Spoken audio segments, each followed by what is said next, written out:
Welcome to our countdown of the top 10 most reactive elements. Get ready to dive into the world of chemistry. We're talking about the elements that just can't wait to get busy, the ones that make things happen. When these elements get together with others, watch out, things can get explosive. From the halogens to the alkali metals, we're going to explore what makes these elements so reactive and why they're so important. Now, when I say reactive, I'm talking about an element's tendency to gain or lose electrons and form chemical bonds. The more reactive an element is, the more likely it is to interact with other elements and form new compounds. It's all about those electrons, folks. Get ready to dive into the world of chemistry and discover some fascinating facts about these elements. We'll explore their properties, their uses, and even some of the dangers associated with them. Remember, safety first. Always wear your safety goggles and lab coats when experimenting with these elements. Kicking off our list at number 10 is fluorine, the most reactive and electronegative element on the periodic table. That means it's got a real hankering for electrons, and it's not afraid to steal them from other elements to fill its outer shell. And when I say steal, I mean it. Fluorine is so reactive it can even cause noble gases, those loners of the periodic table, to form compounds. Fluorine is a pale yellow gas at room temperature and is found in a variety of compounds, including toothpaste and Teflon. It's also used in the production of uranium and in rocket fuel. But be careful, folks, this stuff is highly toxic and corrosive, so don't mess with it unless you're a trained professional. Coming in at number 9 is chlorine, another highly reactive halogen that's just one spot below fluorine on the periodic table.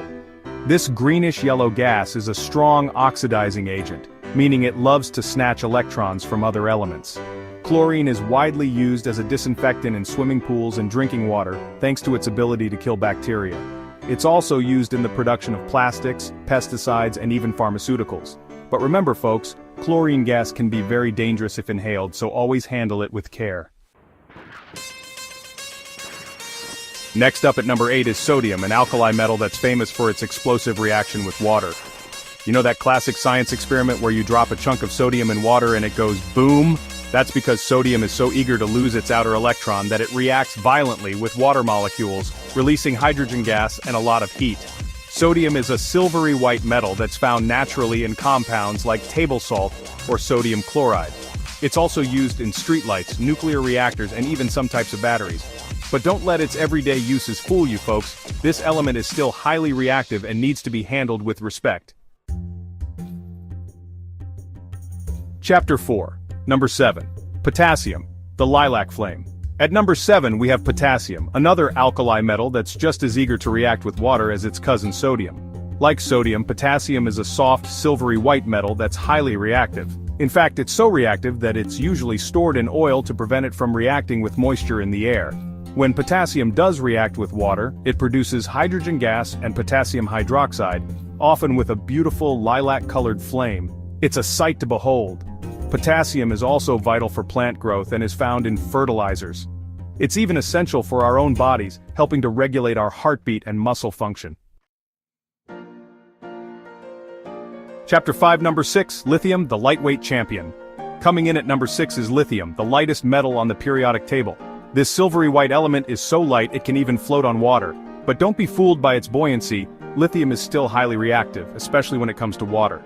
Like its fellow alkali metals, lithium reacts with water to produce hydrogen gas and lithium hydroxide, though the reaction is less vigorous than with sodium or potassium. Lithium is used in a wide range of applications, from batteries to psychiatric medications. It's even used in some types of grease, thanks to its ability to withstand high temperatures. Chapter 6, Number 5, Oxygen, the breath of life. Taking the number 5 spot is oxygen, a non-metal that's essential for life on Earth. You know how we need to breathe to survive? Well, that's because our bodies need oxygen to produce energy. And where do we get this life-giving element? From the air we breathe, of course. Oxygen is a colorless, odorless gas that makes up about 21% of the Earth's atmosphere. It's highly reactive and readily combines with other elements in a process called oxidation. Think of rust forming on iron or a cut apple turning brown. That's oxidation in action. Oxygen is also essential for combustion, which is why we need it to start fires and power our cars. At number 4, we have bromine, a reddish-brown liquid that's one of only two elements that are liquid at room temperature. The other one is mercury, in case you were wondering. Bromine is a halogen, which means it's in the same family as fluorine and chlorine, and like its siblings, it's highly reactive. Bromine is used in a variety of applications including flame retardants, pesticides, and even photographic film. It's also used to extract gold from ore and to purify water. But be careful, folks. Bromine is toxic and can cause skin burns, so handle it with care. Coming in at number 3 is iodine, a shiny grayish-black solid that turns into a beautiful violet gas when heated. Iodine is another halogen, and while it's less reactive than fluorine, chlorine, or bromine, it's still a force to be reckoned with. Iodine is essential for human health and is a key component of thyroid hormones, which regulate our metabolism. It's also used as an antiseptic and in some types of contrast dyes used for medical imaging. You might even have some iodine in your medicine cabinet, as it's a common ingredient in antiseptics. At number 2, we have calcium, an alkaline earth metal that's essential for life. It's the 5th most abundant element in the Earth's crust, and is found in rocks, minerals, and even our bones and teeth. Calcium is a silvery white metal that reacts readily with water and acids. It's also used in the production of cement, steel, and glass. But perhaps its most important role is in living organisms, where it plays a vital role in muscle function, nerve transmission, and blood clotting.